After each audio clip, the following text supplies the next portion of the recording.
ऋषिभ्यो महद्भ्यो नमो गुरुभ्यः। ॐ शङ्कारूपेण मच्चित्तं पङ्कीकृतमभूद्यया किं करीयस्य सा माया शङ्कराचार्यमाश्रयेत्। ॐ युक्ताहारविहाराय विविक्तस्थलवासिने मलयाळयतीन्द्राय ब्रह्मनिष्ठाय ते नमः। ॐ नारायणं नमस्कृत्य नरं चैव नरोत्तमं देवीं सरस्वतीं व्यासं ततो जयमुदीरयेत्। ॐ सहना भवतु सहनौ भुनक्तु सह वीर्यं करवावहै तेजस्विनावधीतमस्तु मा विद्विषावहै। ॐ शान्तिः शान्तिः शान्तिः। हरिः ॐ तत्सत्।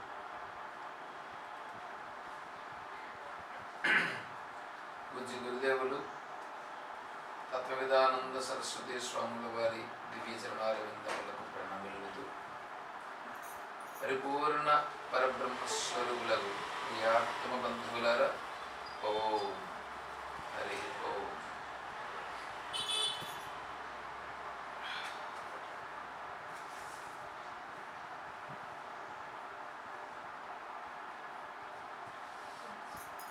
ఉపనిషత్ బుక్ అది కాదు, ఆ పైన ఉండదు, మధ్యలో అది ఫస్ట్ పార్ట్ అదే.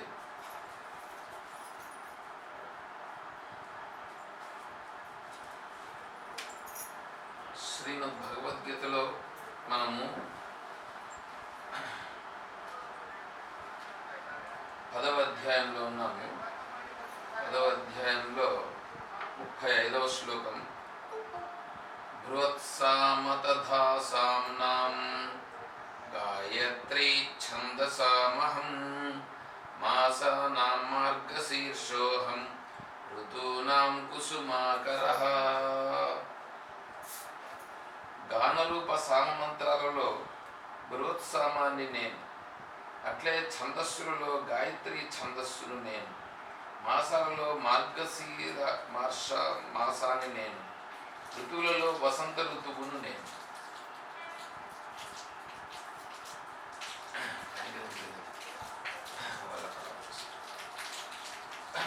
ఇక్కడ బృహత్సామ తథా సామ్నాం అంటే వేదమునందు వేదానాం సామవేదోస్మి అని భగవంతుడు చెప్పారు. వేదములలో ఋగ్వేదం, యజుర్వేదం, సామవేదం, అథర్వణ వేదం అనేటువంటివి 4 వేదాలు ఉన్నాయి. ఆ 4 వేదాలలో సామవేదము నా స్వరూపము అని అన్నారు. సరే, మళ్ళీ ఇక్కడేమంటున్నారు, సామవేదంలో మళ్ళీ బృహత్సామ అంటే బృహత్సామ అనేటువంటి ఆ స్వరూపము మళ్ళీ స్పెషల్గా అది నా స్వరూపమై ఉన్నది ఇక్కడ చెప్తున్నారు. తర్వాత గాయత్రి ఛందసామహం. ఛందస్సులు చాలా ఉన్నాయి. దాంట్లో ముఖ్యంగా వేదం చెప్పబడినటువంటిది 3 ఛందస్సులు చెప్తారు. బృహతి ఛందస్సు, జగతి ఛందస్సు, గాయత్రి ఛందస్సు. అందులో గాయత్రి ఛందస్సు నా స్వరూపం అని చెప్తారు. ఇప్పుడు భగవద్గీత ఉండేది అనుష్ఠుస్ ఛందస్సు. అస్య శ్రీ భగవద్గీతా శాస్త్ర మహామంత్రస్య శ్రీ వేదవ్యాసో భగవాన్ ఋషి అనుష్ఠుస్ ఛందః ఏమిటి? అనుష్ఠుత్ ఛంద. అనుష్ఠుత్ ఛందస్సులో ఉంది భగవద్గీత. ఆ అనుష్ఠుత్ ఛందస్సులో భగవద్గీతను మనం చూసుకుంటాం. అయితే భగవద్గీతలో ఉండేటువంటి శ్లోకంలో ప్రతి శ్లోకంలో మొదటి చరణంలో 8 అక్షరాలు ఉంటాయి, రెండో చరణంలో 8, మూడోలోనూ 8, 4లో కూడా 8 అక్షరాలు.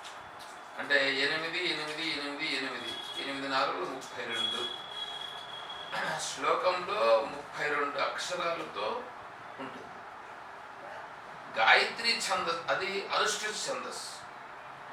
ఇక్కడ గాయత్రి ఛందస్సులో 8, 8, 8 అంటే 8 మూల 24 అక్షరాలు ఉంటాయి. 3 పదములే ఉంటాయి. 3 పాదములే ఉంటాయి. ఒక్కొక్క పాదమునకు 8 అక్షరములు ఉంటాయి. దానిపైన కొద్దిగా వివరణ చూద్దాం. ఎందుకంటే గాయత్రి మాత స్వరూపుడు గురించి మనం కొద్దిగా తెలుసుకోవచ్చు. గాయత్రి మంత్రము ఖచ్చితంగా అందరూ స్త్రీ పురుషులు అనేటువంటి భేదము లేకుండా గాయత్రి మంత్రాన్ని అందరూ జపం చేయొచ్చు. తర్వాత సంధ్యావందన రూపంగా సూర్యభగవానునికి అర్ఘ్యప్రదానము గాయత్రి మంత్రం చెప్తూ ఉదయము సాయంకాలము 2 వేళలా ఖచ్చితంగా అర్ఘ్యప్రదానము అందరూ ఇవ్వవచ్చు, అందరూ ఇవ్వాలి కూడా. దీనిని ఉపనిషత్తులో ఈ గాయత్రి మంత్రం యొక్క ప్రభావాన్ని ఎలా చెప్పింది అనేటువంటి దాన్ని కొద్దిగా చూద్దాం. గాయత్రి మంత్రంలో ఓం భూర్భువస్సువః తత్సవితుర్వరేణ్యం భర్గో దేవస్య ధీమహి ధియో యో నః ప్రచోదయాత్. అక్కడ వరకు గాయత్రి మంత్రం. ఆపో జ్యోతిరస అమృతం బ్రహ్మ భూర్భువస్సువరోం. ఇది పూర్తిగా గాయత్రి మంత్రానికి సంబంధించి మంత్రం వస్తుంది. అయితే గృహస్థులుగా ఉండేవాళ్ళు అక్కడ వరకే కూడా చేస్తే చాలు. వ్యాహృతులను కూడా ముందర 7 వ్యాహృతులు ఉంటాయి. ఓం భూహోం భువహం శుభం మహా ఓం జనాం తపావకం సత్యం ఓం తత్సవితుర్వరేణ్యం భర్గో దేవస్య ధీమహి ధియో యో నః ప్రచోదయాత్ ఆపోజ్యోతిరసామృతం బ్రహ్మ భూర్భువస్సువః. ఇది మొత్తం గాయత్రి. ఈ మొత్తం గాయత్రి మంత్రాన్ని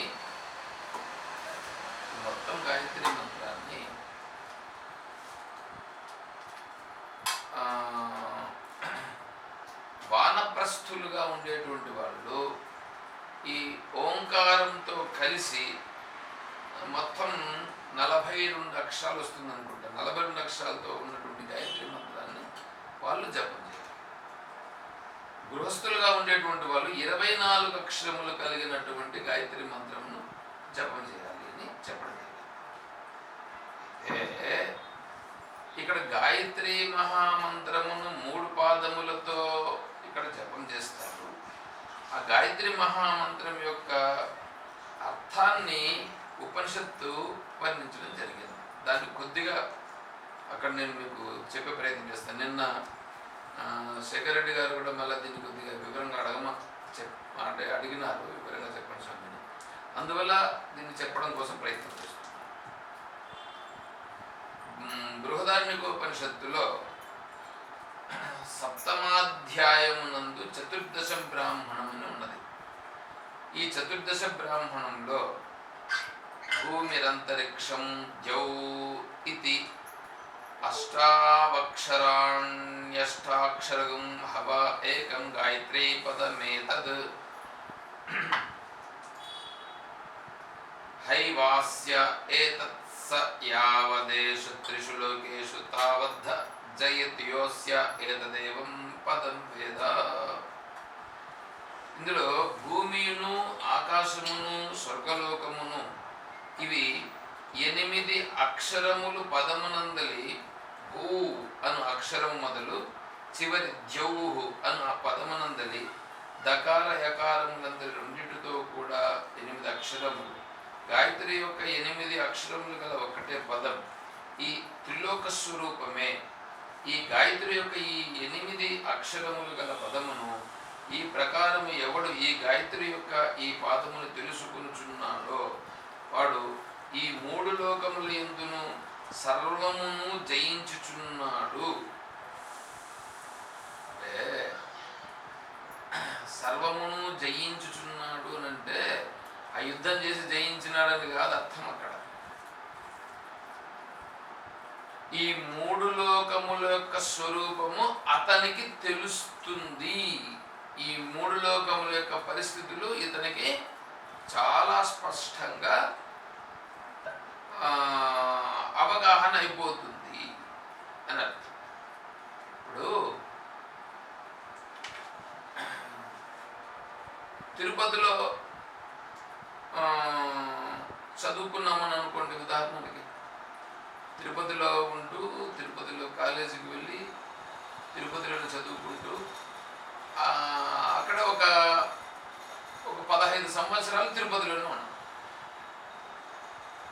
ఇప్పుడు కాలేజీలో చదువుకుంటూ బయట విషయాలు తిరుగుతున్నాం. పైగా 15 సంవత్సరాలు ఉన్నాం. అప్పుడు తిరుపతిని గురించి మనకు బాగా తెలుస్తుందా తెలియదా? పైగా అది కాలేజీ చదివి కాలేజీ అయిన తర్వాత బయట ఏదైనా ఒక పార్ట్ టైం జాబ్ చేయడానికి తిరుపతిలో కూడా తిరిగి ఏదో ఒక పార్ట్ టైం జాబ్ కూడా చేస్తున్నాం. ఇప్పుడు తిరుపతికి సంబంధించి కూలంకషంగా కొద్దిగా బాగా తెలుస్తుందిగా. అంటే తిరుపతి అంటే ఏంటి, తిరుపతిలో ఏ స్ట్రీట్స్ ఉంటాయి, ఎక్కడెక్కడ ఉంటాయి, అక్కడ ఉండేటువంటి వాతావరణం ఏమిటి, పరిస్థితులు, ఇవన్నీ కూడా బాగా అవగాహన అయిపోతుంది. దాన్ని బాగా తెలిసినట్లు ఇక్కడ ఏంటంటే ఓం భూర్భువస్సువః గాయత్రి మహామంత్రంలో మొదటి ఉన్నటువంటి పాదం ఓం భూర్భువస్సువః. ఇదే చూడండి, ఇక్కడ ఇదే చెప్తున్నాడు. భూమిరంతరిక్షం జౌ, ఇది 8 అక్షరం. భూమి, అంతరిక్షం, ద్యౌ. చూడండి, భూమి 2 అక్షరాలు, అంతరిక్షం ఇవి 4 అక్షరాలు, అంతరిక్షం 4 2 6 అక్షరాలు. ద్యౌ, ద్యౌ అనేటువంటిది దాన్ని అందులో 2 అక్షరాలు ఉన్నాయి, ద యా. ఆ 2 అక్షరాలను విడదీస్తే ద్యౌ అవుతుంది. విడదీస్తే కాదు, కలిపిన దాన్ని ఇక్కడ విడదీసుకోవాలి. అంటే ఉపనిషత్తులోకి వచ్చేటప్పటికి ఏమవుతుందంటే అక్కడ ఛందస్సును అనుసరించి దానిని కలిపి చెప్తారు. దాన్ని మనం అవసరమైన ప్రదేశంలో విడదీసుకోవాల్సి వస్తుంది. అందుకే ఏం చెప్తున్నది, భూమి అంతరిక్షం జౌరితి అష్టావక్షరాని అని చెప్తారు. దీంట్లో 8 అక్షరాలు ఉన్నాయి అని చెప్తూ ఉంది. భూర్భువస్సువః అనేటువంటిది గాయత్రి మహామంత్రంలో ఉన్నటువంటి మొదటి చరణం.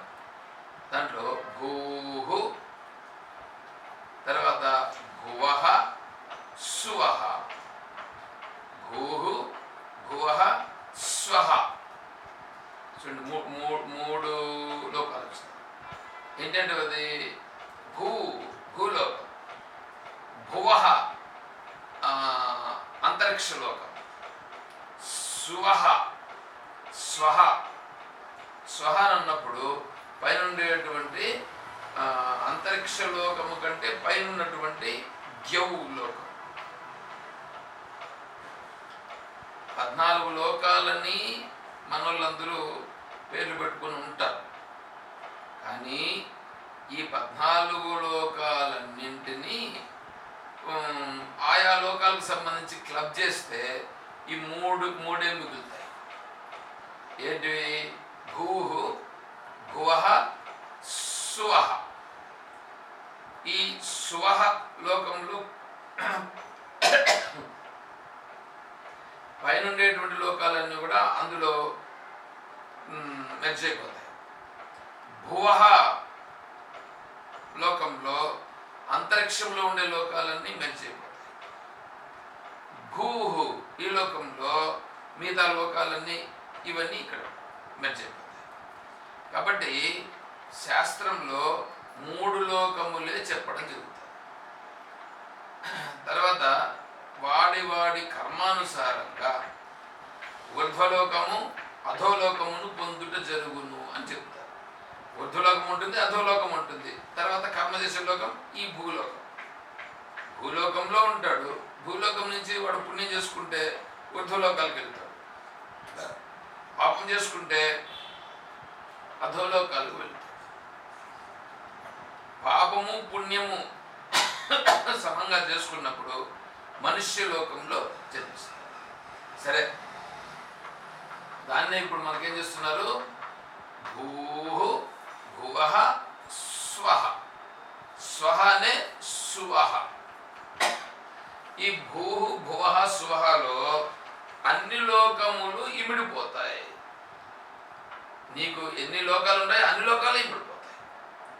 ఇప్పుడు భూర్భువః అని అన్నావంటే సకల సృష్టిని, ఈ లోకములన్నింటినీ నువ్వు స్మరించినట్లయినది. సకల లోకాలు. ఏ లోకాలు? ఎన్ని లోకాలు ఉంటాయి అన్ని లోకాలు. అన్ని లోకాలను భూర్భువః వచ్చేసింది. అన్ని లోకాలు.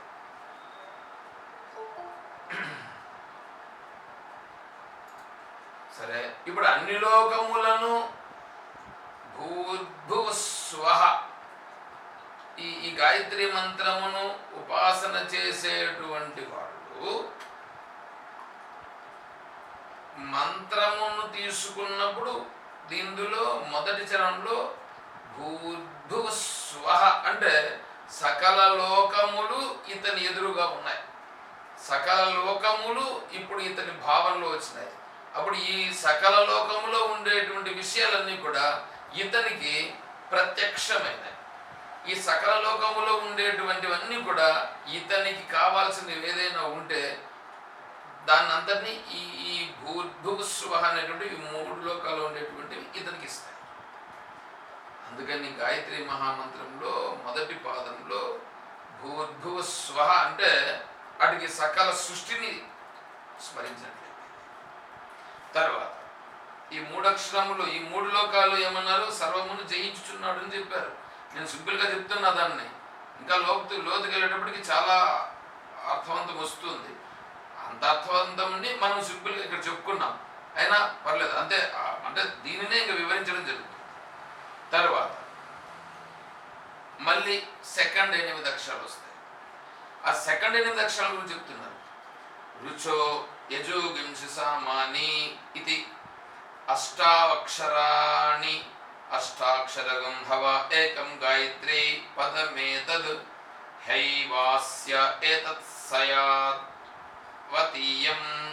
త్రయీ విద్యా తావద్ధజయతి యోస్య ఏతదేవం పదం వేద. తర్వాత రెండవ పాదం తత్సవితుర్వరేణ్యం అనేటువంటిది ఉంది కదా అక్కడ. దానికి సంబంధించి ఇక్కడ ఏమంటున్నారంటే రుచో యజుగింసి సామాని వేదములు 3 ఉన్నాయి. వేదములు 3 ఉన్నాయి. ఋగ్వేదం, యజుర్వేదం, సామవేదం. ఇప్పుడు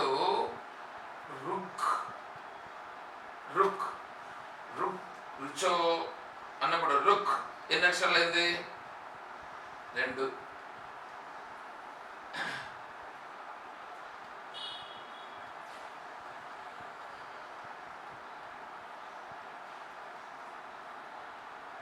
తర్వాత యజుగింసి అదేంది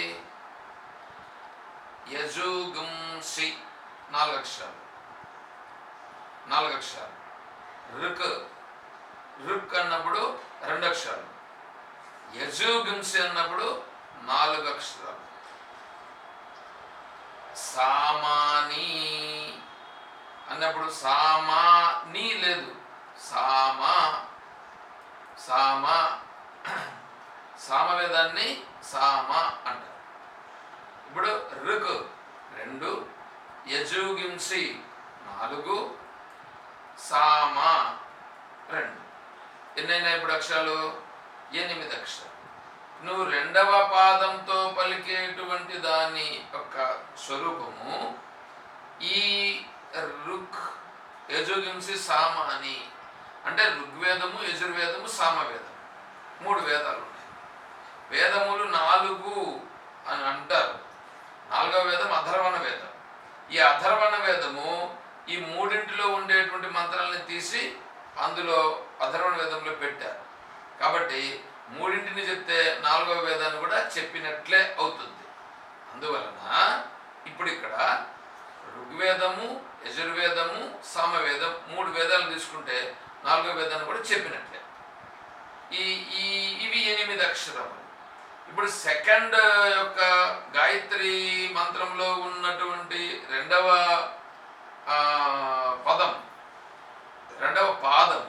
పాదం చేత ఋగ్వేదములో ఉండేటువంటి మంత్రములు, యజుర్వేదములో ఉండేటువంటి మంత్రములు, సామవేదములో ఉండేటువంటి మంత్రములు, అంతేకాకుండా వీటి యొక్క తాత్పర్యము ఇవన్నీ ఇతనికి అవగాహన అవునట్లే అవుతుంది. ఇవన్నీ ఋగ్వేదం, యజుర్వేదం, సామవేదం, అథర్వణ, ఇంకా సామవేదం ఈ మూడు వేదాలలో ఉండేటువంటి అర్థం ఏదుందో, అంతరార్థం ఏదుందో ఆ అంతరార్థం అంతా 2వ పాదము చేత ఇతనికి అవగాహన అవుతుంది. అప్పుడేమైపోయింది? మొదటి పాదంతో ఏమో ఈ లోకముల యొక్క తత్వం అంతా తెలిసిపోయింది. 2వ పాదంతో ఏమో ఈ ఋగ్వేదం, యజుర్వేదం, సామవేదంలో ఉండేటువంటి వేద తత్వములంతా ఇక్కడ తెలుస్తుంది. తర్వాత 3వ పాదం ప్రాణోపానో వ్యాన ఇది అష్టాక్షరగం హవ ఏకం గాయత్రీ పదమే తదు హైవాస్య ఏతత్ స యావదిదం ప్రాణి తావద్ధజయతి యోస్య ఏతదేవం పదం వేదాధాస్య ఏతదేవ తురీయం దర్శితం పదం పరో రజ య ఏష తపతి యద్వై చతుర్థం తత్తురీయం దర్శితం పదమితి దదృశ ఇవ హేష పరో రజ ఇతి సర్వముఖ్యే వైష రజ ఉపర్యుపరి తపత్యేవగం హైవ శ్రియా యశసా తపతి యోస్య ఏతదేవం పదం వేద.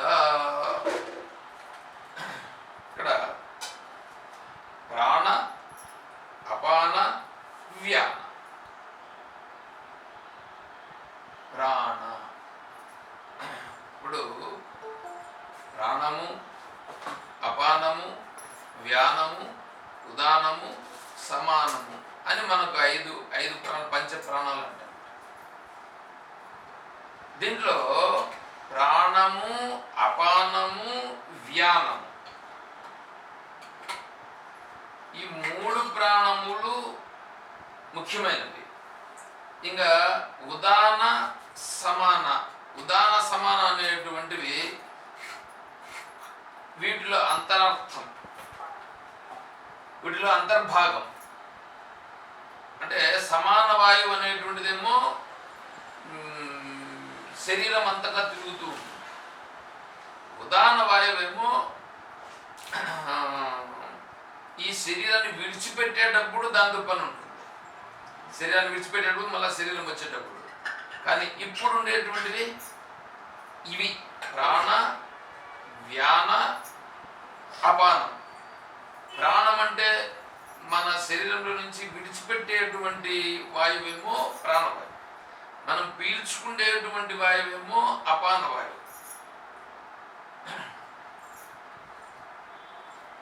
తర్వాత వ్యానం అనేటువంటిది మన శరీరాన్ని పడిపోకుండా నిలబెట్టేటువంటిది. నాడులన్నింటి ద్వారా ప్రవేశించి ఈ శరీరాన్ని బ్యాలెన్స్డ్గా నిలబెట్టేటువంటిది వ్యానవాయువు.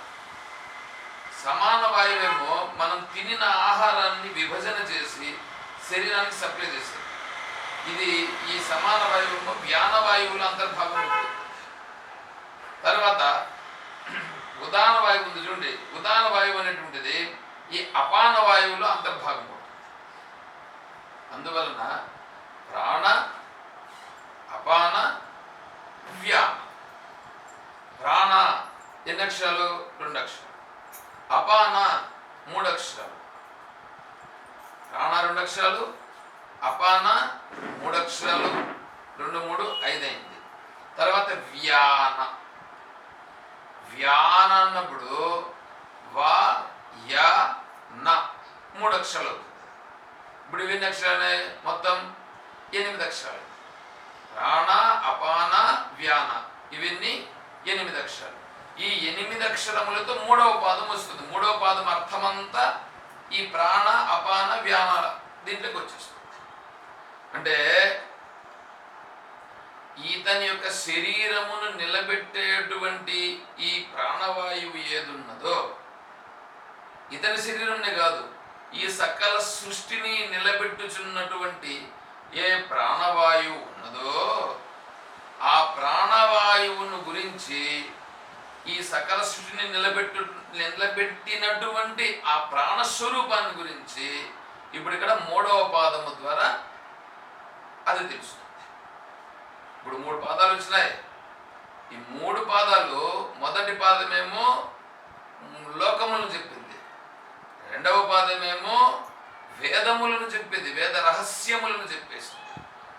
3వ పాదమేమో సకల జీవులను ఏది నిలబెట్టుచున్నది, ఎలా నిలబెట్టుచున్నది, ఎందుకు నిలబెట్టుచున్నది, ఈ దీనికి సంబంధించినటువంటి వివరాలంతటితో కూడా కలిపి 3వ పాదం చెప్తుంది. ఈ 3 పాదములను ఎవడైతే సక్రమముగా పట్టుకున్నాడో, 3 పాదములను సక్రమముగా ఎవడైతే పట్టుకుని ధ్యానం చేస్తున్నాడో అతనికి ఏతదేవ తురీయం దర్శతం పదం, ఇతనికి 4వదైనటువంటి తత్వము దర్శతం, అతనికి 4వ పదం అంటే 4వ స్థానమైనటువంటి, అంటే ఈ 3 స్థానాలు దాటినటువంటిది. ఏది 3 స్థానాలు? ఇప్పుడు చూడండి, సకల లోకాలు 1, వేదము ద్వారా ప్రతిపాదితమైనటువంటిది 2, ప్రాణాపాన వ్యానముల చేత సకల జీవులు నిలబెట్టినటువంటిది 3. ఈ 3ంటిని దాటినటువంటిది ఏది ఉందో అది 4వది. ఈ 3ంటిని దాటినది అంటే, ఈ 3ంటిని దాటినది అంటే ఇంకేంటి? ఏముండదండి, సకల లోకముల కంటే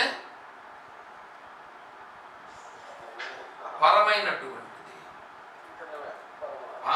చైతన్యమే, అదే పరమాత్మ. అంటే ఆత్మస్వరూపములు ఇవన్నీ ఉన్నాయి. ఇప్పుడు ఈ గాయత్రి మహామంత్రమును పట్టుకున్న కారణం చేత ఈ 3ంటిని తెలియజెప్పి ఈ 3ంటి కంటే అతీతమైనటువంటి ఆత్మస్వరూపాన్ని కూడా ఇప్పుడు అది ఈ 3ంటి బలము చేత తీసుకుని పోతుంది.